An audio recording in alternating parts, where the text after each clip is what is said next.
हाँ तो प्यारे साथियों, आज की अपनी वीडियो है कि जिनका पेपर अभी अगले महीने सितंबर में है उनको क्या पढ़ना है और क्या नहीं पढ़ना है। मेरे कितने मार्क्स आए मैं बताऊंगा, लैब में कितने हाईजेस्टर है, लैब वालों ने तालियां क्यों बजाई और परीक्षा हाल में क्या गलती नहीं करे जो मैंने करी। तो दोस्तों, अपना पहला क्वेश्चन है कि मेरा पेपर सितंबर में है, मैं क्या पढ़ूँ। तो मेरा देखो, जितने भी भाई बहनों का अगले महीने सितंबर में पेपर है वो सिर्फ मैथ और रीजनिंग पर ही ध्यान दें। और रीजनिंग कैसे पढ़नी, मैथ कैसे पढ़नी, मैं थोड़ा सा आपको बता दूँ। जो है रीजनिंग में, जैसे कोई सा भी टॉपिक, जैसे दर्पण है, जल प्रतिबिंब है, आयु है, जितने भी घड़ी कैलेंडर है, सब कैसे पढ़ना है। जैसे सभी के पास कोई ना कोई सी किताब तो होगी से, तो ऐसे नहीं पढ़ना कि आज तुमने घड़ी का चैप्टर लगा लिया दिन भर में, है कल तुम क्या नाम से आयु का लगाओगे कि इन दोनों की आयु, इसके माता पिता ब्लड रिलेशन वाले लगाओगे, परसों तुम पासे के लगाओगे। तो मेरा ये मानना है तुम ऐसे मत पढ़ो। कैसे पढ़ना है, जैसे आज कोडिंग डिकोडिंग का चैप्टर निकाला, पहला क्वेश्चन लगाया, 10वां लगाया, 15वां लगाया, 25वां लगाया, 4 सवाल लगाए एक चैप्टर के, बन रहे चारों, ठीक है, कोई दिक्कत नहीं। मतलब ये टॉपिक अपना क्लियर है। अगले दिन फिर दूसरा टॉपिक नहीं लगाना, एक ही दिन में सारे टॉपिक को क्लियर करना। एक एक दो क्वेश्चन भले ही पढ़ो पर हर टॉपिक का डेली लगाओ, तो क्या है, माइंड रिवाइज करता रहेगा। पर जैसे आज आपने मान लो कोडिंग टू कोडिंग लगाई और फिर इसका नंबर आया 1 महीने बाद, तो जब तक तो ये भूल जाओगे ना। तो मेरा मानना यह है कि सारे टॉपिकों को साथ में लेके चलो, क्योंकि व्यापम ऐसा है कि कोई सा भी टॉपिक कभी भी बदल सकता है और जहाँ से लेता है वहीं से बहुत सारे खींच लेता है।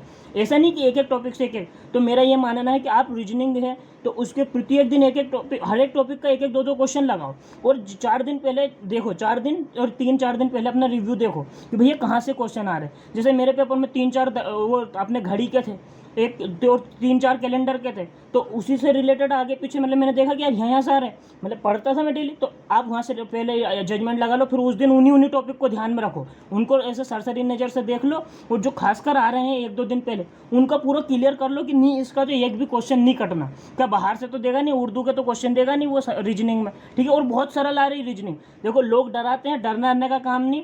जिनका क्वेश्चन बिगड़ गया पेपर वो, अरे यार बहुत कठिन पेपर है, और जिनके 80-85 अच्छे नंबर आ रहे हैं वो कह रहे बहुत सरल था, सड़क हाथ था। तो मेरा ये मानना कि पेपर बहुत सरल आ रहा है, बस आपको डरना नहीं है, आप पढ़ते रहो बिल्कुल। जिसने तैयारी की उसके तो 75-80 नंबर कहीं भी नहीं गए, आराम से, है ना। दूसरी बात ये कि मैथ्स में भी ऐसा ही करना है, क्योंकि सारे टॉपिक कर लो। और मेरा ये मानना है कि यदि आपने कोई सा टॉपिक नहीं पढ़ा तो उसकी एक एक दो वीडियो यूट्यूब से देख लो, एक एक दो वीडियो यूट्यूब से देख लो, उसमें आपका काम हो जाएगा आराम से। आपके जो है, मैं जो बता रहा हूँ उसमें आपके 70+ नंबर आराम से आ जाएंगे। और पढ़ना जीके नहीं पढ़ना है। देखो मैं बता रहा हूँ, मैथ रीजनिंग 70 नंबर है, आराम से, कोई दिक्कत नहीं। आपके यदि ये टोटल क्वेश्चन 70 बन गया ना, तो उसके बाद आपके उनमें से भी बन जाएंगे 10-15 क्वेश्चन, 80 नंबर आपके आराम से आ जाएंगे। और मेरे कितने मार्क्स थे, तो मेरे 86 मार्क्स थे, 30 शिफ्ट में था। उसके बाद लैब में सबसे ज़्यादा हाईएस्ट मेरे मार्क्स थे, लैब वालों ने तालियां भी बजाई मेरे लिए। परीक्षा हाल में क्या गलती ना कर। देखो सबसे पहले जैसा आप पेपर देने जा रहे हैं तो पहले ही चल जाओ। ऐसा नहीं कि जैसे हमारा तो यार भोपाल में है तो एक घंटे पहले चल गए, फिर घबराए चल के ऐसा ना हो पेपर छूट जाए, तो उसमें आपके मानसिक जो मस्तिष्क का संतुलन है वो बिगड़ सकता है। तो मेरा ये मानना है कि जैसे पेपर ग्वालियर में तो एक दिन पहले चले जाओ, या तो रेलवे स्टेशन पर सो जाओ, या कहीं पर कमरा ले लो सस्ता वाला, या फिर भोपाल में है तो 2-3 घंटे पहले चल जाओ, इन्जॉय करो। मेरा पेपर ग्वालियर में था तो मैं पहले तो सुबह से वहाँ, कल एक दिन रात को पहले पहुँच गए, कमरा ले लिया, रुके, उसके बाद सुबह से हम जो ग्वालियर का किला घूम लिया, बढ़िया माइंड फ्रेश। और रिव्यू नहीं देखना उस दिन, तो रिव्यू देखना ही नहीं, उसके एक दिन 2-3 दिन पहले वाला रिव्यू से भी काम हो जाएगा आराम से।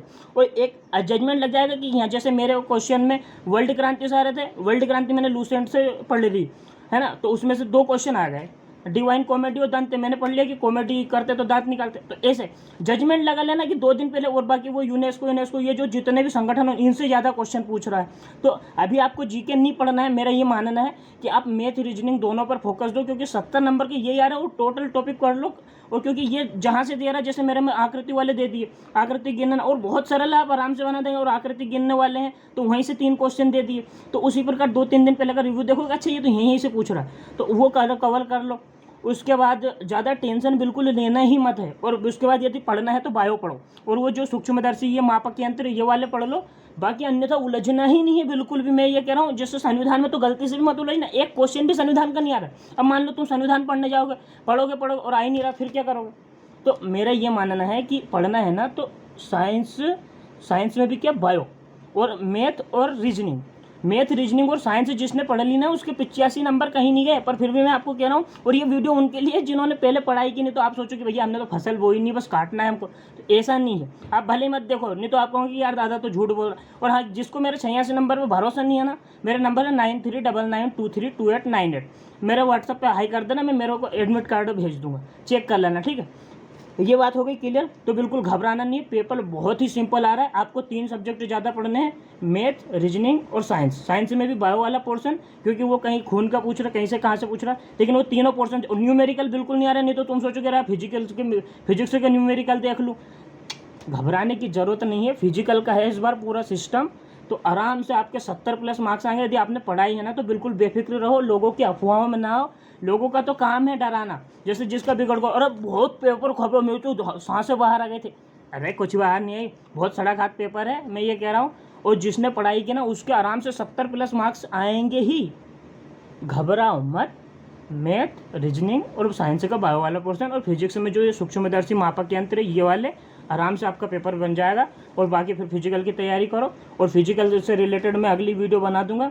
तो घबराने की ज़रूरत नहीं है। और अच्छी लगे तो वीडियो लाइक सब्सक्राइब करें। जय हिंद, जय भारत।